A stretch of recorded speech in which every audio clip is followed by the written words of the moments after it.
Hello বন্ধুরা, কেমন আছেন সবাই? আশা করি সবাই ভালো আছেন। যে যেখান থেকে আমার ভিডিওটি দেখছেন সবাইকে অনেক অনেক স্বাগতম।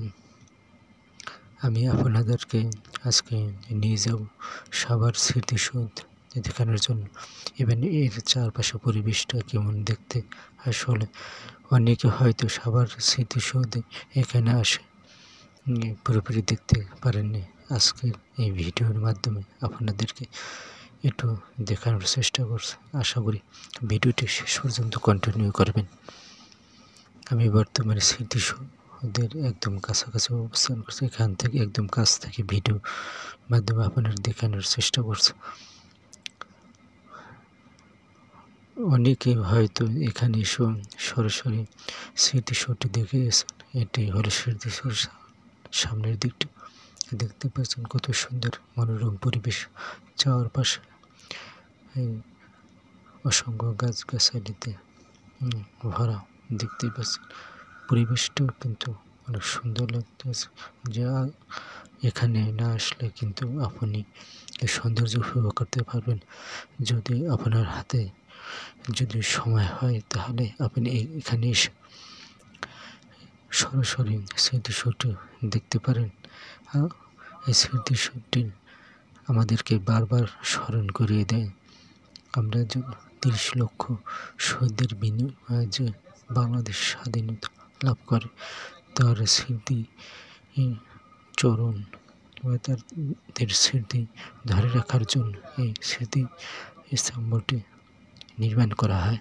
অনেকে হয়তো জানেন, বই পুস্তকে অনেকে স্মৃতিসৌধের নাম শুনছেন বা কী কারণে এটি তৈরি করা হয় তা নতুন কিছু বলার অপেক্ষা রাখে না। আসলে আমরা দীর্ঘ ৯ মাস যুদ্ধ করার পরে যে ৩০ লক্ষ মানুষ এই শহীদদের বিনিময়ে এই স্মৃতিসৌধটি স্থাপন করা হয়। তা হয়তো আপনারা সবাই জান কম বেশি। আমি আমার জীবনে একবার এই জায়গায় এই প্রথম গেছিলাম, দেখি অবশ্যই অনেক মুগ্ধ হয়েছে। এর চারপাশে পরিবেশ এবং এই স্মৃতি স্তম্ভটি এত সুন্দরভাবে নির্মাণ করা হয় যা কল্পনার বাইরে। যদি আপনার হাতে সময় না হয় অথবা আপনারা যদি ঢাকায় এসে থাকেন তাহলে একবার হলো এই স্মৃতিসৌধটি নিজের চোখে দেখে আসবেন, একটু ঘুরে দেখে আসবেন। এটা কিন্তু অনেক বড় সড়ি এরিয়া নিয়ে গঠিত স্মৃতি স্তম্ভটি নির্মাণ করা হয়েছে। সামনের দিকটা দেখতে পাচ্ছেন এতটাই সুন্দর যা কল্পনার বাইরে।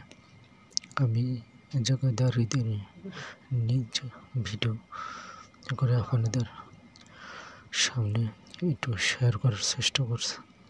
তো ভিডিওতে জানি না আপনাদের সামনে কেমন লাগছে, ভালো লাগুক বা নাই লাগুক, আপনাদেরকে আমি সাজেস্ট করব একবার হলেও এখানে এসে এই স্মৃতি স্তম্ভটি দেখে যাবেন।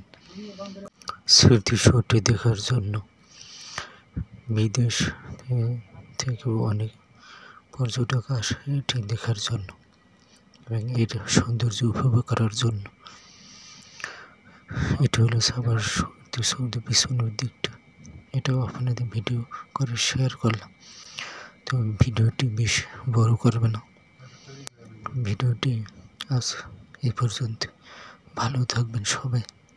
আল্লাহ হাফেজ।